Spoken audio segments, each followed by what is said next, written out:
নমস্কার বন্ধুরা, আমার চ্যানেলে সবাইকে অনেক অনেক ওয়েলকাম। আমার আজকের রেসিপি হচ্ছে পমফ্রেট ফিশ কারি। পমফ্রেট মাছ একটা খুবই সুস্বাদু সামুদ্রিক মাছ। এই মাছের অনেক টাইপেরই রেসিপি হয়ে থাকে, তার মধ্যে শেয়ার করছি আমি আজকের রেসিপি। তাহলে চলুন দেখে নিন আজকের রেসিপি। মাছগুলোকে ভালো করে ধুয়ে নিয়েছি। এবার ম্যারিনেশন করব হলুদ গুঁড়ো, নুন আর লেবুর রস দিয়ে ম্যারিনেট করে 10 মিনিটের মতন রেখে দেবো।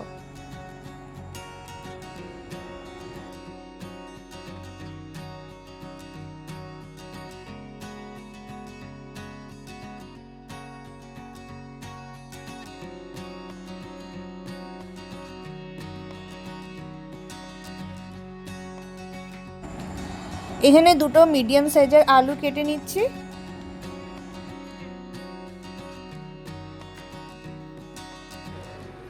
তারপরে কেটে নিলাম দুটো ছোট সাইজের টমেটো, কয়েকটা কাঁচা লঙ্কা চিড়ে নিলাম, ধনেপাতাটাকেও কুচি কুচি করে কেটে নিলাম।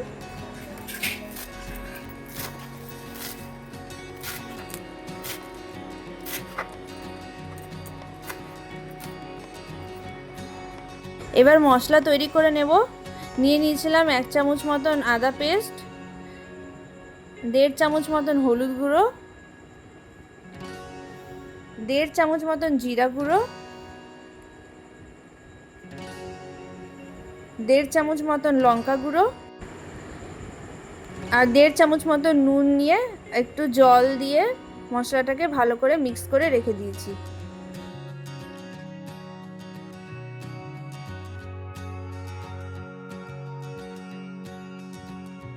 এখানে কড়াই বসিয়ে দিয়েছি। কড়াইতে দিয়ে দিচ্ছি তেল। তেলটা গরম হয়ে গেছে। এবার এক এক করে সব মাছ ভেজে নেব।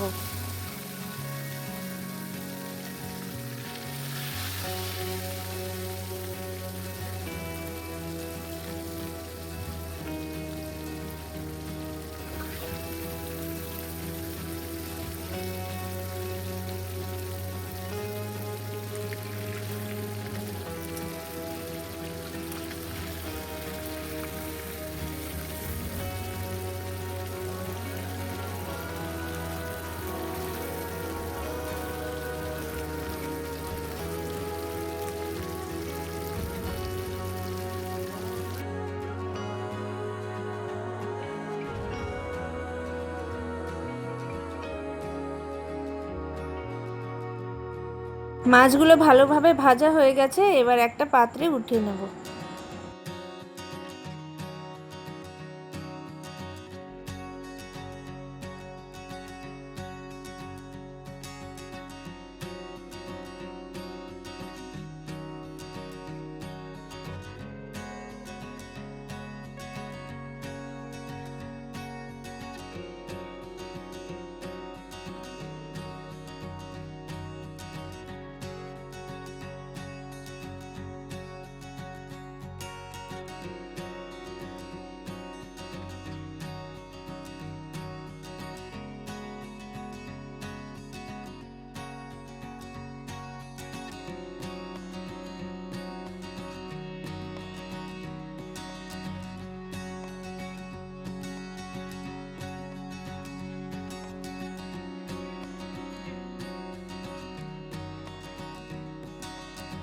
সব মাছ ভাজা হয়ে গেছে। এবার তেলের মধ্যে ছেড়ে দিলাম আলুটাকে লাল লাল করে ভেজে নেব।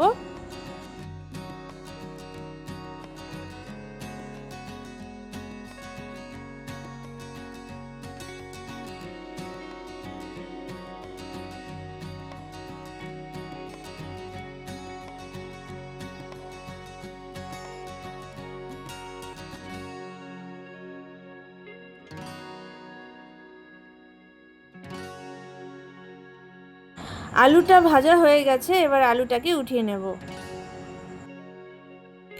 তারপরে কড়াইতে দিয়ে দিলাম আরও 2 চামচ মতন তেল।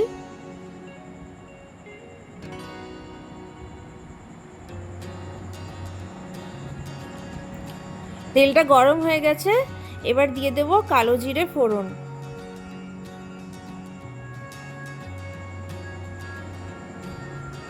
তারপরে দিয়ে দিলাম তৈরি করে রাখা প্রিমিক্স মশলাটাকে দিয়ে ভালোভাবে কষিয়ে নেব।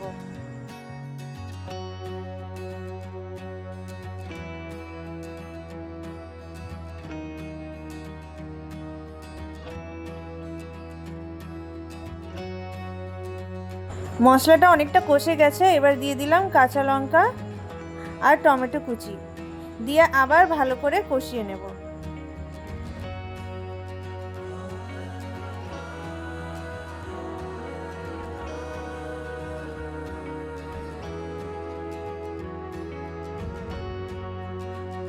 তারপরে আমি কিছুক্ষণ ঢেকে লো ফ্লেমে রাখবো যাতে টমেটোগুলো ভালোভাবে গলে যায়।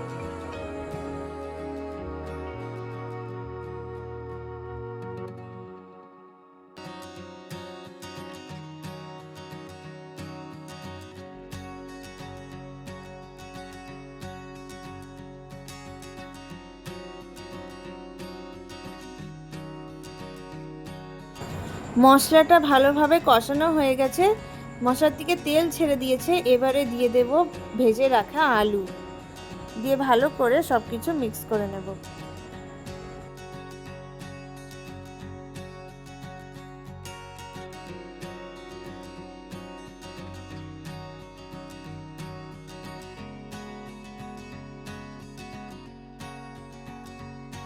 তারপরে দিয়ে দিয়েছিলাম পরিমাণ মতন জল।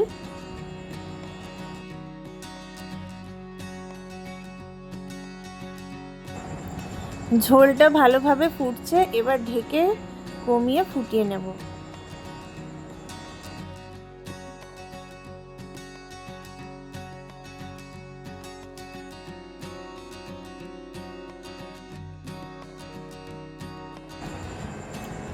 ঢাকনাটা এবার সরিয়ে দিয়ে আলুটা চেক করব। আলুটা সিদ্ধ হয়ে গেছে, এবার এক এক করে ভেজে রাখা মাছগুলো দিয়ে দেব।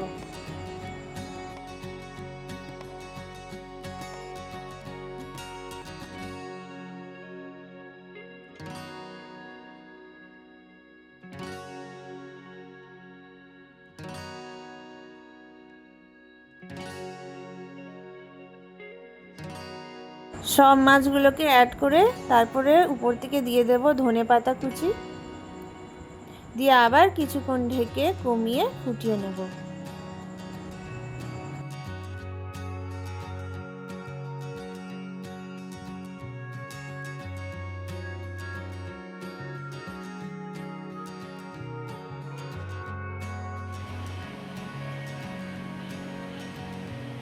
তৈরি হয়ে গেল পমফ্রেট ফিশ কারি। আমার রেসিপিটা যদি ভালো লাগে তাহলে অবশ্যই লাইক অ্যান্ড কমেন্ট করবেন আর আমার চ্যানেলটাকে সাবস্ক্রাইব করে দেবেন।